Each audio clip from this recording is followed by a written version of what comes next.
ராசாத்தி, என்ன அமைதியாக இருக்கவ? எப்போ பார்த்தாலும் உடலுடன் பேசிகிட்டே இருப்பவ. திரும்புடி. என்ன இந்த தேசிய கொடி குத்திக்க? எங்கம்மா எங்களை மாதிரி குடியார பிரச்சனை கட்டினவங்களுக்குலாம் என்னம்மா சுதந்திரத்தனம் சொல்லுங்க பார்க்கலாம்.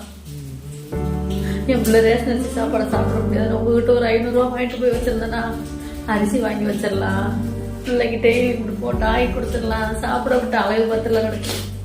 ஆகஸ்ட் 15 அன்னைக்கு காந்தி கடப்புற லீவு, என்னோட சரக்கு இல்லாமல் இருக்க முடியாதுங்க. அந்த 500 ரூபாய் என் மூச்சை எடுத்து போய் சாயத்தை வாங்கி வீட்டில் வந்தாருமா. எல்லார் வீட்லேயும் இதே பிரச்சனை தான்.